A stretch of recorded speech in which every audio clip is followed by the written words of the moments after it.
As always, this podcast is brought to you by Declan Kirby GAA Star. Pre-order the book now from Bookstation and be in with a chance to win a family pass to the Croke Park Museum. The new book comes out on April 21st. If you're looking to pick up any presents for any nieces or nephews in the coming weeks and months, then why not check out Declan Kirby GAA Star, best children's GAA book on the market at the minute, as voted by Amazon and Easons. It's available on all good bookshops, Amazon, Easons, absolutely everywhere. So get yourself a copy. The new book comes out on April 21st, Declan Kirby GAA Star, European Dreams. Check it out now in the description down below, and let's start the stream.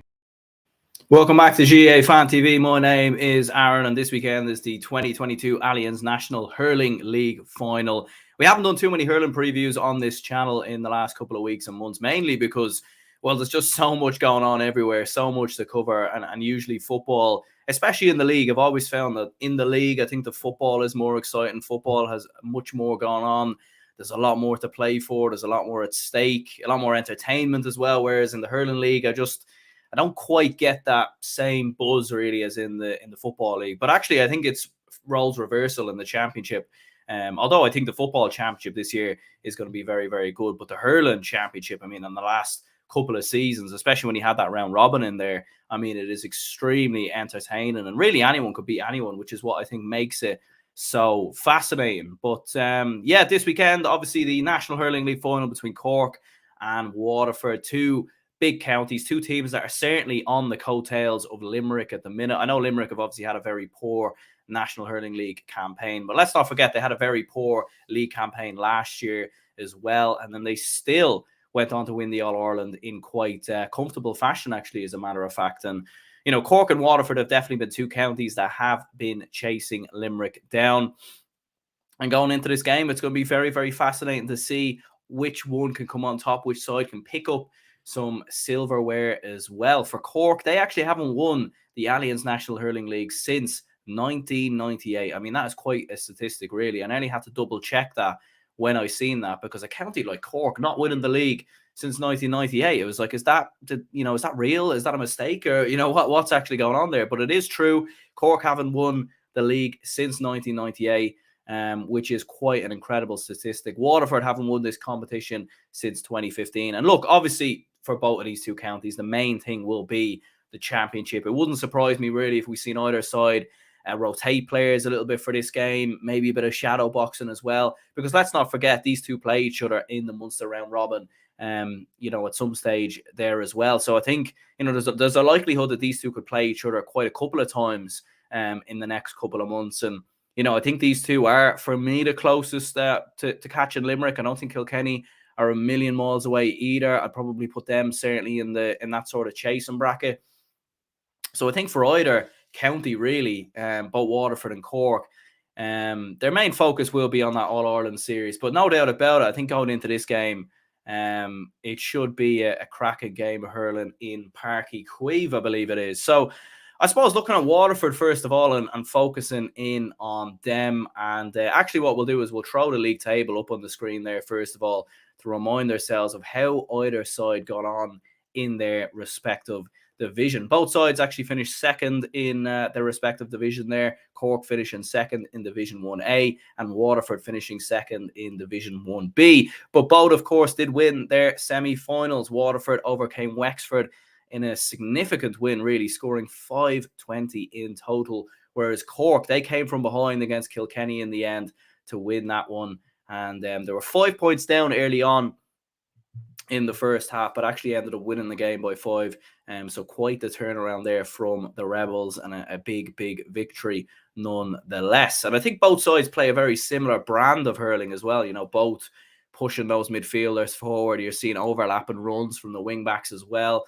And Waterford are still missing a lot of their big players as well. Like, they're still missing Jamie Barron, Conor Prunty. We haven't seen too much of Caleb Lyons this year either. Austin Gleeson's going to be suspended for this final as well, which I think could be a telling impact for the team. You know, when Stephen Bennett's had his injury problems, Pádraig Mahony's been in now, obviously, since his injury. So they've had a couple of injury problems, a couple of players coming in and out. Desi Hutchinson back in the team, obviously, since being away with Ballygunner from club duties. So impressive stuff from Waterford, no doubt about it. Just looking at some of their results there. So some of these images here I'll throw up on the screen are from the GAA Statsman Instagram account. Of course, Matthew Hurley, who's been on the podcast numerous times before.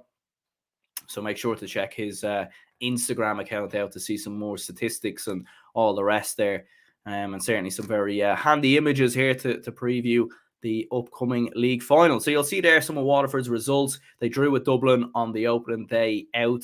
They obviously then absolutely demolished Laois, scoring 7 goals there in total. 3-21 then against Antrim in a comfortable victory there as well. They then went and beat Tipperary fairly comprehensively before a defeat to Kilkenny, and then an absolute whitewash of Wexford. You're seeing there 18 goals in total, 136 points.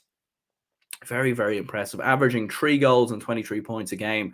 So that tells you just how free-flowing they are in attack. And they're getting their goals from all angles as well, whether it's Michael Kiley, whether it's Austin Gleeson, Desi Hutchinson's getting in there, Stephen Bennett as well, Pádraig Mahoney when he's a part of the team, Neil Montgomery's got a couple of goals. So, like, Waterford just have so much options in attack, and you can see the scores here as well.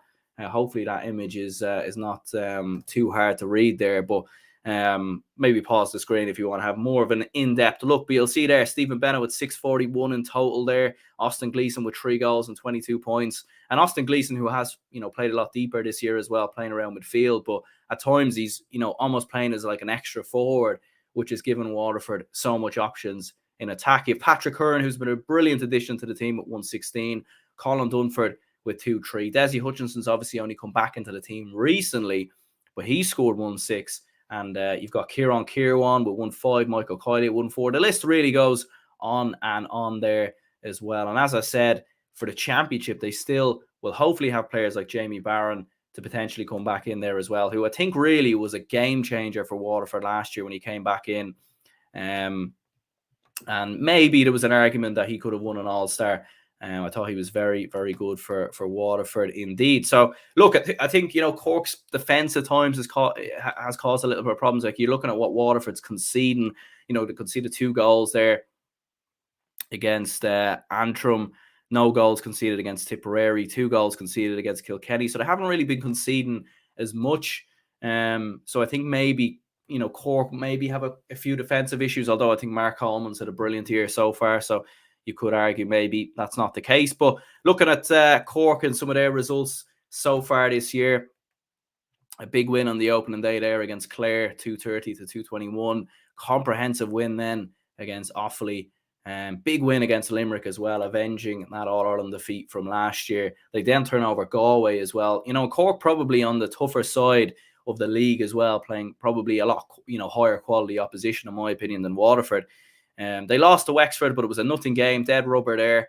But then they go and, I suppose, have a huge turnaround against Kilkenny, winning 127-220. So they haven't scored as much, you can see there, as Waterford this year. 11 goals and 144 points, with an average of 2 goals and 24 points per game. And a little bit more conceded there as well. Looking at their scores, Patrick Horgan, 131 in total. Still probably has an extra level or an extra gear to go up on it at some stage as well. We've obviously seen him been complaining about the yellow slitter and all the rest, and it is a bit unusual why they changed the colour, to be fair. But you're seeing Shane Kingston there with 421. Excellent form from him this year as well. 4-6 in total from play. Really carrying on that form that we've seen him produce when he came off the bench in that All-Ireland semi-final last year. Conor Lehane has been an excellent player coming back into that Cork team there. 117 this year. Obviously was dropped from the panel back in 2020, but because of how well he's been playing with his club, he's obviously come back into the team. And he's been just another player to add to Cork's arsenal, in my opinion. Darragh Fitzgibbon's been one of the players of the year this so far, arguably the player of the year in hurling. 212 so far, all of which from play as well, which I think is extraordinary. And whether he's playing in that wing-back role or in midfield, he's just offering so much in attack. His goal against Kilkenny was so decisive in that victory and turning the game around. But, they've got so many other options there, whether it's Alan Connolly, Tim O'Mahony, they just have a lot of options, and they are pushing some of those defenders forward as well, like Robert Downey there with 3 points as well. So Cork, probably play a similar brand of hurling to Waterford at times as well, which is what I think makes this so fascinating. In terms of a verdict then, in terms of a prediction, I think with it being in Páirc Uí Chaoimh, with the fact that Waterford are going to be missing Austin Gleeson, I don't think they want to risk too many of their players because, they're already obviously missing the likes of your Jamie Barons or whatnot. I think if they were to lose a Desi Hutchinson through an injury, that could be a big problem for Waterford going into that round robin. And I think for Cork, it might be a bit important for them to pick up a bit of silverware under this manager. And obviously the All-Ireland is the big one for Cork. But I think at the same time, obviously they've won a couple of Munster championships in the past decade. But I think, ultimately, really, if they could add a bit of silverware in the league, I think that would be that'd be huge. Like thinking about potential matchups then as well. Like you're looking at maybe Stephen Bennett and Niall O'Leary, which I think will be an interesting one there. Possibly Mark Coleman there on Desi Hutchinson. I'm not too sure how they're going to go about it. I think there's going to be certainly some interesting ones as well. I mean, who will Tadhg de Burca pick up, for example? Could he be on Pat Horgan? I don't know. It'll be a curious one. It'll be an interesting one. But ultimately, I'm going to back Cork, I think, by what will we say? We'll say by 5. We'll say by 5 points in the end. I think Cork I think Waterford will start the fresher. They'll start the better. And I think they could cut Cork's defence open at times as well, with just how attacking they are and how fixated on goals they are. I think they had like maybe 10 to 15 goal chances in that game versus Wexford. They really could have had double digits in terms of goals. They really could have. So I think that could be interesting, no doubt about it. But I just think Cork maybe just have a little bit more firepower at this stage with Austin Gleeson being suspended as well. I think that could make a big difference. So, let me know your predictions down in the comments below for this game and who do you think will come out on top in the Allianz National Hurling League. You've also got Down against Westmeath as well, which is the other sort of big game there, the Division 2A final. I would be bluffing if I said I knew quite a lot about these two counties. Obviously, on Allianz League Sunday, you get next to no coverage at all on these two, which is very, very frustrating. But looking at Westmeath's sort of experience down the years and looking at them getting through the Joe McDonagh Cup and getting to a lot of like Division 2 finals and having played Division 1 hurling last year, you would suspect that they should have enough. But Down at the same time have probably been the story really of Division 2 and hurling. Paul Sheehan has been shooting the lights out there. Dahi Sands looks good as well.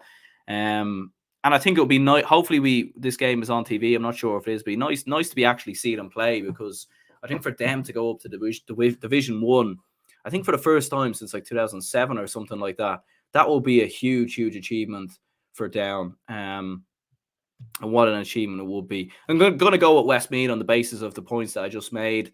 I've seen a good bit of them play over the last year or so. Killian Doyle, Kieran Doyle, these lads looking very good indeed. Haven't seen much of Down, so it's a really hard one to predict with them, to be perfectly honest. But yeah, look, let me know your predictions in the comments down below, and there will be a football preview out tomorrow as well for all 4 National Football League finals. So stay tuned for that one as well. My name is Aaron. If you could smash the like button and subscribe if you're new. Stay tuned for the match reactions. All the match reactions coming out this weekend for all the games. So much going on everywhere.